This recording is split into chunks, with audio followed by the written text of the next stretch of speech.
As I often do, I've skipped the initial base coating of the model.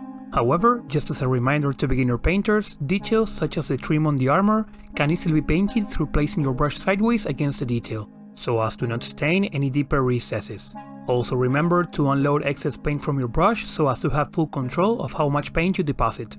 Everything else was painted with 2 thin coats from the innermost details towards the outside. Now that the model is fully base coated, I continued by defining the recesses, so as to create separation between the different elements and make the model more readable. A light brown wash I mixed with water and acrylics was applied over the bones, while a dark brown one was applied over the metallics and where the red armor panels meet the trim. I've moved away from using proper washes long ago. While they are a great tool in the beginning, depending on them ends up limiting your progress. Through picking whichever color I have and managing the dilution to my liking, I am open to more options. While I won't get the exact same result as with a proper wash, more often than not I end up working over these areas. So in the end, the only thing that matters to me is that paint deposits on the more pronounced recesses. And that is what we should have in mind when picking a paint style or process. What works for me might not work for you, but by sharing my techniques and results, I might give you a better idea of what direction to go for, even if it is completely different to what I aim to teach.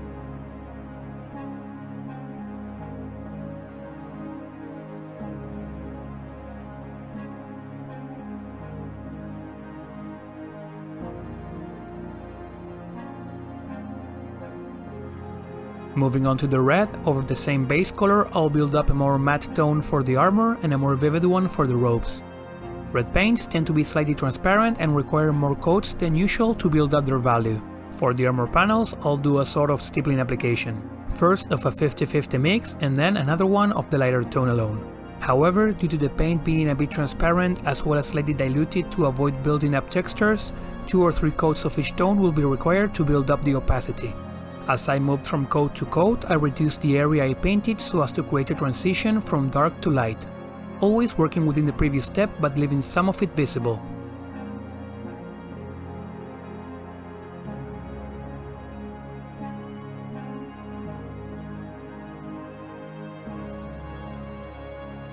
Over on the robes, I'll take advantage of the highly defined folds to create some very pronounced shadows.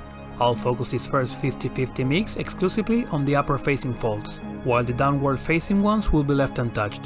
Once again, my brush is placed sideways so as to help me control the application.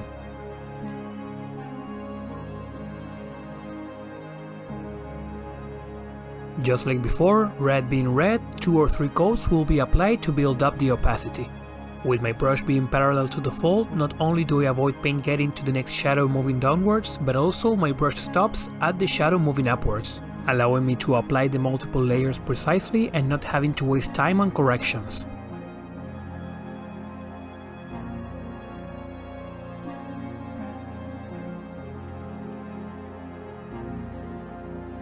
When it comes to the placement of the second highlight, I decided to focus over the leg leading the step, making sure to get full opacity in that spot. And for the rest, begin the brushstroke around the middle and pull towards my brightest point. Due to more pigment being deposited at the end of the brushstroke, this will create a natural transition.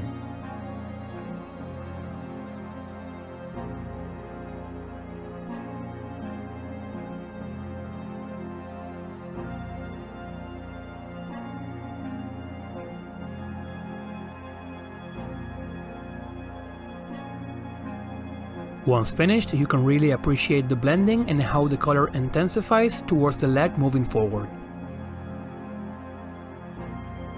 For the black, I'll be following the same process but adding one more step. I like to paint black by starting from gray, highlight it and then tune everything down through a black glaze. On a side note, you might have noticed I'm using green-gray and pastel green. This is just to provide but a hint of contrast against the red robes, and it's not necessary at all. It's just an artistic choice on my part. The application in itself is exactly the same as with the previous step.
Having diluted the black paint, it is very important that I remove excess paint from my brush before applying.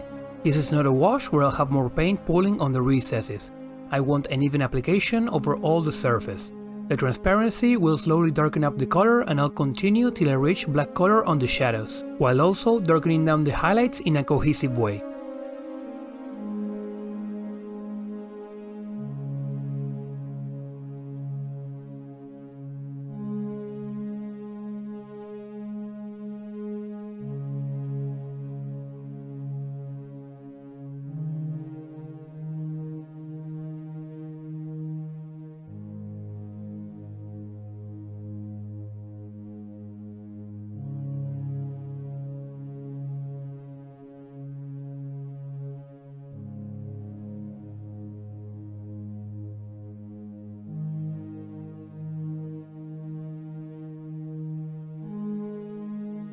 I also ended up focusing a bit more towards the bottom of the robes, to better enhance the separation with the red. Just a couple extra coats working on the bottom half and another one on the very bottom.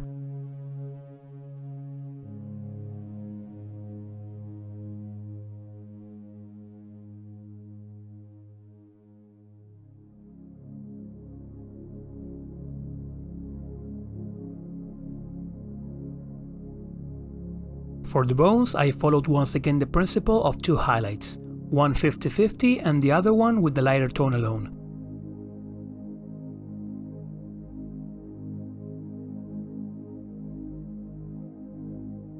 The side of the brush was used once again to catch those raised details.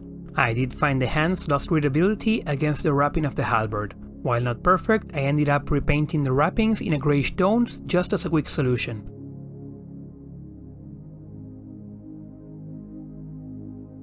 For the horns, I also went back to the initial light brown wash color and did a single pass from top to bottom, so as to have more pigment deposit on the lower part, in order to better blend the highlights with the base color. It was now time for the rust, which I'll build up through washes. Having applied the first dark brown layer before, I'll move on to a reddish one. I applied it over the whole halberd as well as a couple spots on the chainmail.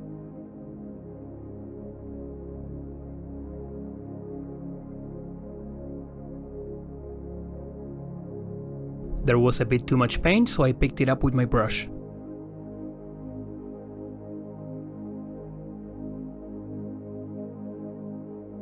Once dry, a second coat of reddish brown was applied over the spots where more rust would build up. Normally I'd create them myself, but the model already had some modeled up. Next I did the same with orange. As the paint dries towards the edges, the coffee stain effect will help sell the look. I ended up tying all up by applying a new coat of dark brown and wet blending some orange over it.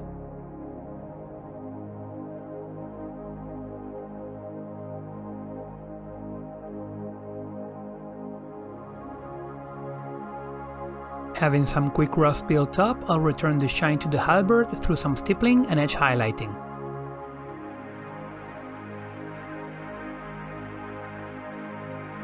For the edge highlight, I prepared the same way as with the trim, by removing excess paint and placing my brush sideways.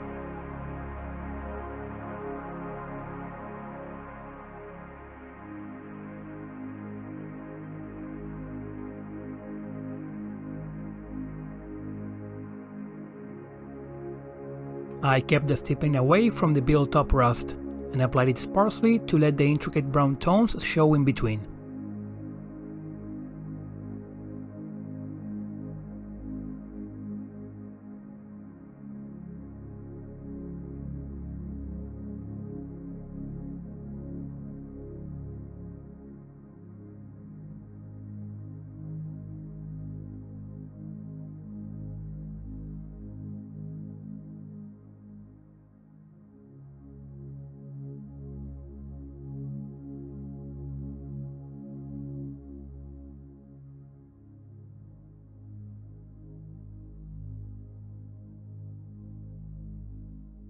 If you've reached this point, thank you for watching this longer than usual video.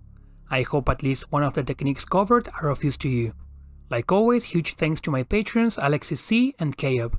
as well as to everyone who helps me out with a like or a cheerful comment. That will be all for today, but I hope to see you again next week.